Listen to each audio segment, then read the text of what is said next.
Well, thank you, Awal. Nothing quite like explain what is happening to kickstart things. So thank you for that. One, I want to first say that as an entrepreneur, I do relate a lot with what Sika has said, maybe because in those times of darknesses, no one fully understands. I started my journey at 16 selling matoke. And one of the things that I've realized here is that you have to be willing to be laughed at, such that at some point, you also accept who you are. And then from there, build on the skills that you don't have. If I move on to what you said about Andela, I believe Andela is in a similar situation to what CK has just defined in terms of finding a business model that works and that is effective. So one, having a business model that makes money, that is sustainable, but then two, creating a model that you are comfortable with because of its effectiveness, and that is in terms of impact. So the Andela journey is one where it has been a continuous, let's call it roller coaster of trying to figure out the best way to create impact. I know right now, it may seem that on the African continent, the footprint is not as large.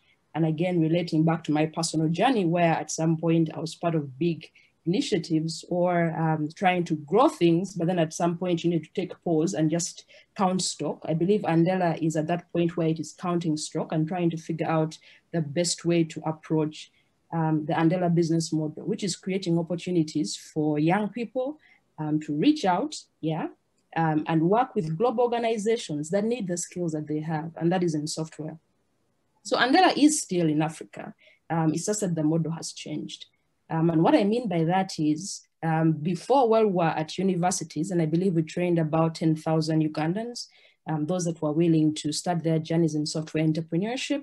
At the moment, we are partnering with organizations such as Google and Microsoft, through the Andela Learning Program. And that is how Andela is doing that part. Now the second part of how do we provide talent in a way that still makes sense and connects people to opportunities, Andela has actually broadened out. So it may not seem like we are, we have as high of a footprint in Africa, but we still do through those partnerships. It's because we're also opening up to other countries like the Ukraine, like to Latin America. So Andela's business model has now changed to be able to, for lack of a better word, extend opportunities outside Africa.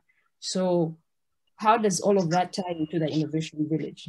Japheth has defined those moments where you may seem to be misunderstood, and maybe that could be part of what is happening, but it's not because you're not creating impact or having the opportunity to change the lives that you want, because I believe ultimately Andela still wants to grow as a business and still wants to have impact.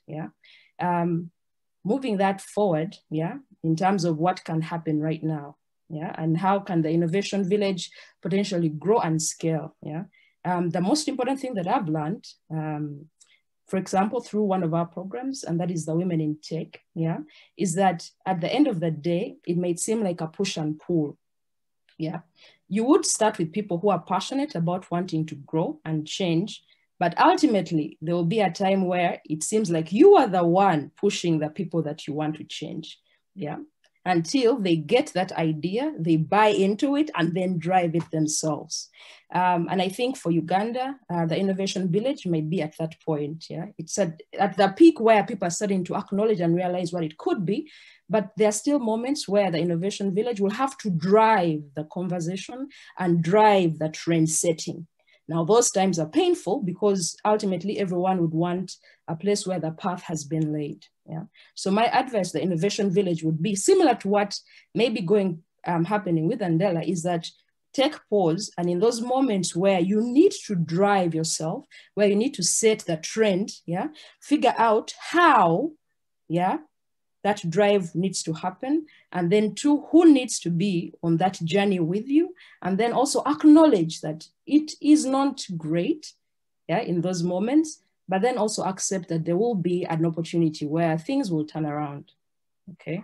The summary of my advice will be, and you've said it's a 10-year journey. At the end of the day, the person who will hold true to that 10 years will be the founder. It will be Japheth.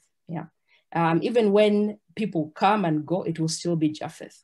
Now, in the situations where you're doubting yourself and doubting where you need to go, yeah, take pause. And I think that would be the most important thing.